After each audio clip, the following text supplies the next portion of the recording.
रामपुर गांव की सुबह हमेशा ही शांत और खूबसूरत होती थी।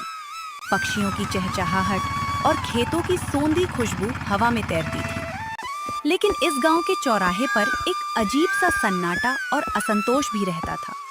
इसका कारण था गांव का इकलौता कचौड़ी बेचने वाला मंतूराम। मंतूराम गांव का इकलौता हलवाई है। उसकी कचौड़ियां तो अच्छी होती हैं, लेकिन उसके स्वभाव में कड़वाहट और अहंकार भरा है। पूरे रामपुर क्या, आसपास के 5 गांवों में भी मंतूराम जैसी खस्ता कचौड़ी कोई माइका लाल नहीं बना सकता। जब तक मैं यहाँ हूँ, राज मेरा ही चलेगा। तेल महंगा हो या सस्ता, मेरी कचौड़ी का दाम तो आज से 20 रुपए पीस होगा। जिसे खाना हो खाए, नहीं तो भूखा मरे। मुझे क्या फर्क पड़ता है। तभी गांव के एक सीधे साधे किसान रामू काका अपनी फटी जेब से कुछ सिक्के निकालते हुए मंतूराम की दुकान पर आते हैं। उनके चेहरे पर भूख और लाचारी साफ दिख रही है। मंतूराम भैया, राम राम। जरा 2 कचौड़ी देना। सुबह से खेतों में काम कर रहा हूँ, पेट में चूहे कूद रहे हैं। ये लो 20 रुपए। हे रामू, आंखें घर छोड़कर आए हो क्या, या पढ़ना लिखना भूल गए? सामने वो तख्ती देखो, उस पर क्या लिखा है? मंतूराम भैया, मैं तो अनपढ़ हूँ, इस पर क्या लिखा है? इस पर लिखा है कि आज से एक कचौड़ी का दाम 20 रुपए है। तुम 20 रुपए में 2 कचौड़ी मांग रहे हो। चलो भागो यहाँ से। 20 रुपए में सिर्फ एक ही कचौड़ी मिलेगी। खानी है तो लो, नहीं तो रास्ता नापो। भैया, ऐसा अन्याय मत करो। कल तक तो 10 रुपए की एक थी, एक दिन में दुगना दाम। हम जैसे गरीब लोग रोज 20 रुपए की एक कचौड़ी खाएंगे, तो बच्चों को क्या खिलाएंगे? कुछ तो रहम करो। रहम करने के लिए मैंने कोई धर्मशाला नहीं खोल रखी है। ये धंधा है, धंधा। गांव में कोई और कचौड़ी बेचता है क्या? नहीं ना। तो दाम मेरी मर्जी से तय होगा। खाना है तो 20 रुपए दो, नहीं तो अपनी सूखी रोटी खाओ। रामू काका उदास मन से एक ही कचौड़ी लेकर दुकान के पास लगे एक पेड़ के नीचे बैठ जाते हैं। इसी दौरान वहां से माधो गुजर रहा था। माधो एक गरीब युवक था जिसके पास कोई पक्का रोजगार नहीं था। वो दिन भर मेहनत मजदूरी करके किसी तरह अपना और अपनी बूढ़ी माँ का पेट पालता था। माधो ने मंतूराम का ये घमंड और रामू काका की लाचारी देख ली थी, इसलिए माधो तेजी से कदम बढ़ाता हुआ रामू काका के पास आता है। राम राम काका, क्या हुआ? आप इतने उदास क्यों हो? और आपके हाथ में सिर्फ एक छोटी सी कचौड़ी? इतने में आपका पेट कैसे भरेगा? क्या बताऊं माधो बेटा, इस मंतूराम का घमंड दिन ब दिन बढ़ता ही जा रहा है। आज उसने कचौरी का दाम 20 रुपए कर दिया। मेरे पास 20 ही रुपए थे। अब एक कचौड़ी से क्या पेट भरेगा? पर क्या करें, गांव में कोई और दुकान भी तो नहीं है। हमारी मजबूरी का फायदा उठा रहा है वह।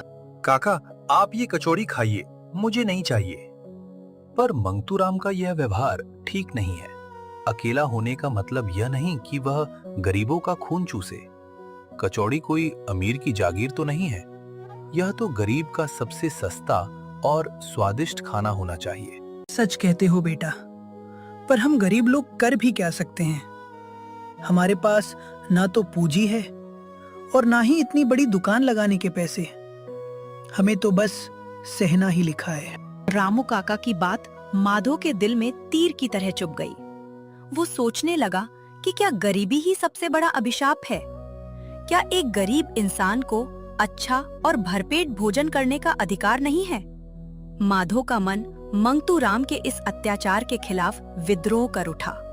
उसने मन ही मन एक बड़ा फैसला कर लिया।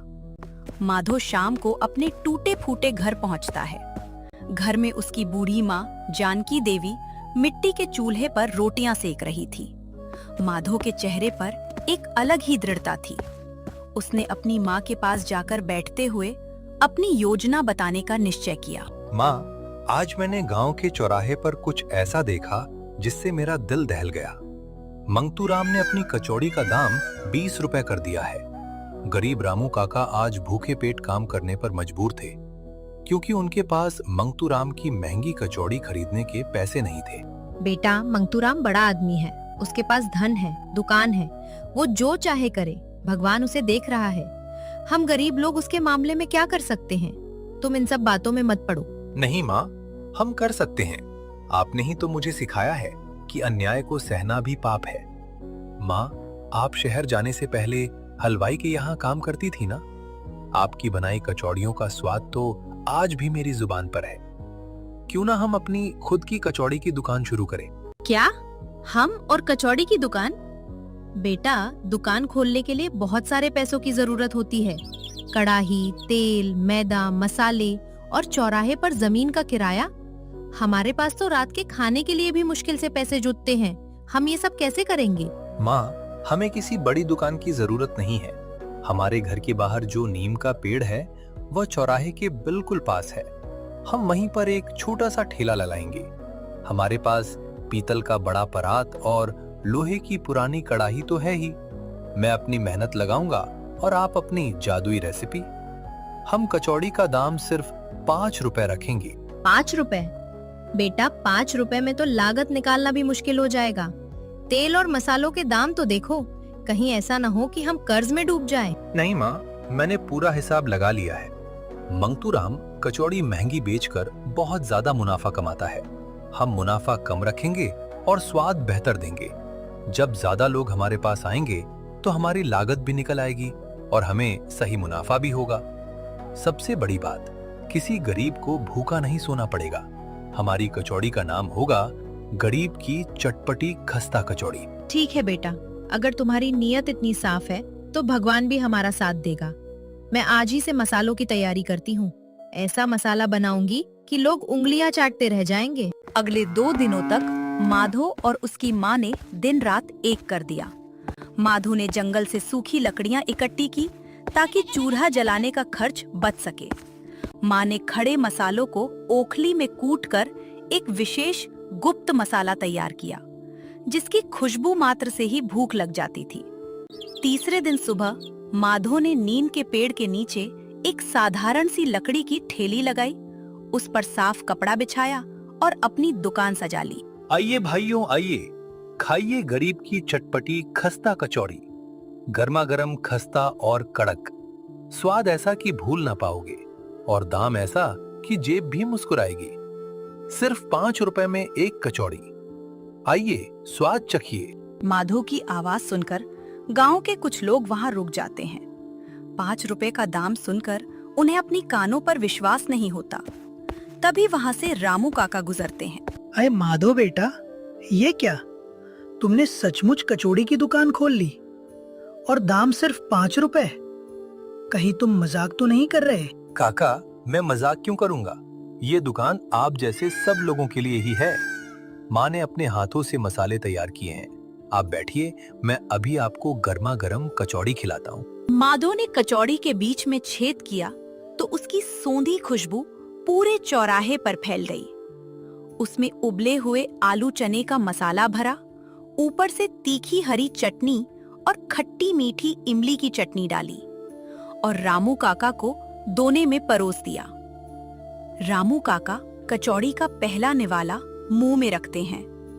उनके चेहरे पर असीम तृप्ति के भाव आ जाते हैं। वाह, ओहो माधो बेटा, ये कचौड़ी है या अमृत? इतनी खस्ता कि मुंह में जाते ही घुल गई। और ये चटनी, तीखी मीठी चटपटी। मंगतूराम की कचौड़ी तो इसके सामने फीकी और बेस्वाद है। मजा आ गया बेटा, सचमुच मजा आ गया।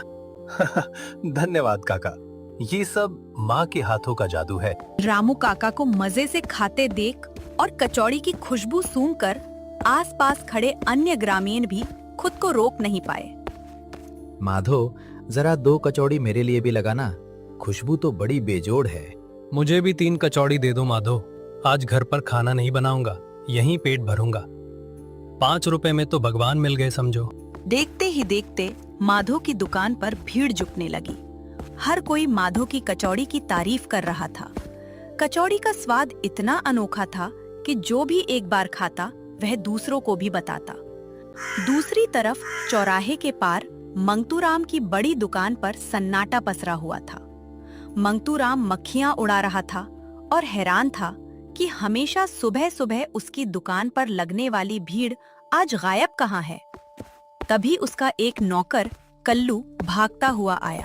ए कल्लू, सुबह के 9 बज गए हैं और अभी तक एक भी ग्राहक नहीं आया। सब लोग कहाँ मर गए? क्या आज गांव में सबने व्रत रखा है क्या?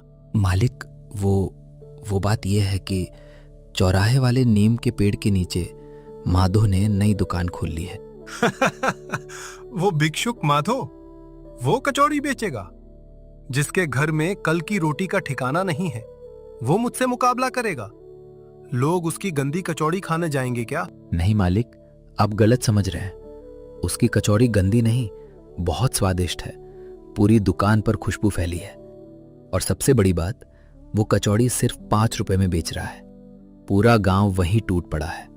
आपकी दुकान के सारे पुराने ग्राहक भी वहीं लाइन लगाकर खड़े हैं। क्या 5 रुपए? उसकी इतनी हिम्मत! मेरी नाक के नीचे वो मेरा धंधा चौपट करेगा।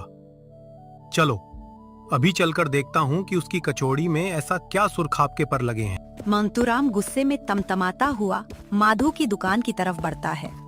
वहां का नजारा देखकर उसके पैरों तले जमीन खिसक जाती है। माधो की छोटी सी ठेल के चारों तरफ गांव के लोग खड़े थे। कोई खा रहा था तो कोई कचौड़ी पैक करवा रहा था। ए माधो, बंद कर ये नाटक। ये क्या तमाशा लगा रखा है? तू यहाँ अवैध रूप से दुकान कैसे लगा सकता है? और ये 5 रुपए में कचौड़ी बेचने का क्या ढोंग है? तू बाजार का भाव बिगाड़ रहा है। राम राम मंगतूराम भैया, बैठिए, आपके लिए भी एक कचौड़ी लगाऊं? कोई ढोंग नहीं है भैया, ये तो बस गरीब का पेट भरने की एक छोटी सी कोशिश है। बाजार का भाव मैंने नहीं बिगाड़ा, बल्कि आपने बाजार का भाव अपनी मर्जी से बढ़ा रखा था। तू मुझे सिखाएगा? मैं पिछले 20 साल से इस गांव में हलवाई हूं। तेरी औकात क्या है? 5 रुपए में तू कचौड़ी दे रहा है। इसमें तू जरूर सला हुआ मैदा और घटिया तेल इस्तेमाल कर रहा होगा। तू लोगों की सेहत के साथ खिलवाड़ कर रहा है। मंगतूराम, अपनी जुबान को लगाम दो। माधो की कचौड़ी एकदम शुद्ध और ताजी है। घटिया माल तो तुम बेचते थे, जो बासी कचौड़ियों को दोबारा तेल में छानकर हमें खिलाते थे और ऊपर से 20 रुपए वसूलते थे। अब तुम्हारा घमंड टूट गया है, इसलिए तुम्हें मिर्ची लग रही है। रामू काका बिल्कुल सही कह रहे हैं। मंगतूराम, अब तुम्हारी मनमानी नहीं चलेगी। हम सब माधो के साथ हैं। माधो की कचौड़ी सस्ती भी है और सबसे अच्छी भी। अच्छा, तो तुम सब इस भिखारी के साथ हो गए। याद रखना माधो, धंधा सिर्फ एक दिन स्वाद देने से नहीं चलता, पूंजी चाहिए होती है। मैं देखता हूं कि तू 5 रुपए में कितने दिन दुकान चला पाता है। 4 दिन में तेरी दुकान बंद ना करवा दी तो मेरा नाम भी मंगतूराम नहीं। भैया, धंधा पूंजी से नहीं, नीयत से चलता है। मेरी नीयत साफ है। मुझे विश्वास है कि मुझ जैसे गरीब की चटपटी खस्ता कचौड़ी हमेशा चलती रहेगी। मंगतूराम पैर पटकता हुआ वहां से चला जाता है, लेकिन उसके दिल में बदले की आग सुलग रही थी। वो समझ गया था कि सीधे तरीके से वो माधो को नहीं हरा सकता, इसलिए उसने एक गंदी चाल चलने की योजना बनाई। अगले कुछ दिनों में माधो की दुकान की प्रसिद्धि आसपास के गांवों में भी फैल गई। अब लोग दूर दूर से माधो की कचौड़ी खाने आने लगे थे। माधो की कमाई भी अच्छी होने लगी थी, जिससे उनके घर की स्थिति सुधरने लगी। और इधर मंगतूराम ने उसके ही गांव के एक बदमाश और लालची व्यक्ति जग्गू को अपने पास बुलाया। जग्गू, ये काम बिल्कुल साफ होना चाहिए। उस माधो की कचौड़ी ने मेरा जीना हराम कर दिया है। कल दोपहर जब उसकी दुकान पर सबसे ज्यादा भीड़ हो, तब तुम्हें कुछ ऐसा करना है कि उसकी दुकान हमेशा के लिए बदनाम हो जाए। अरे मंगतूराम सेठ, आप चिंता क्यों करते हैं? जग्गू जब काम पर लगता है तो अच्छे अच्छों के पसीने छूट जाते हैं। बस आप ये बताइए कि करना क्या है? जान से मारना है या पैर तोड़ना है? नहीं नहीं, मार पिटाई नहीं करनी। अगर ऐसा किया तो गांव वाले मुझे शक के घेरे में ले लेंगे। तुम्हें कुछ और करना है। ये लो एक डिब्बी, इसमें एक मरा हुआ चूहा और कुछ छिपकलियां हैं। कल तुम्हें ग्राहक बनकर जाना है और चुपके से इसे उसकी आलू की सब्जी और चटनी के बर्तन में डाल देना है। फिर जोर जोर से हंगामा करना कि माधो लोगों को जहर खिला रहा है। वाह सेठ, क्या गजब की चाल है। एक ही झटके में माधो का खेल खत्म और लोग फिर से आपकी दुकान पर लाइन लगाएंगे। कल दोपहर तक काम हो जाएगा, आप बेफिक्र रहिए। अगला दिन आया। दोपहर के समय माधो की दुकान पर भारी भीड़ थी। लोग मजे से कचौड़ियां खा रहे थे। माधो अपने दोनों हाथ चलाकर लोगों को परोसने में व्यस्त था। तभी जग्गू योजना के अनुसार भीड़ का फायदा उठाकर दुकान के पास पहुंचता है। ए माधो भाई, जरा जल्दी से 4 कचौड़ी मेरे लिए भी लगाना, मुझे बहुत जल्दी है, शहर जाना है। हाँ जग्गू भाई, अभी देता हूँ, बस 2 मिनट रुकिए, कचौड़ी छन रही है। जैसे ही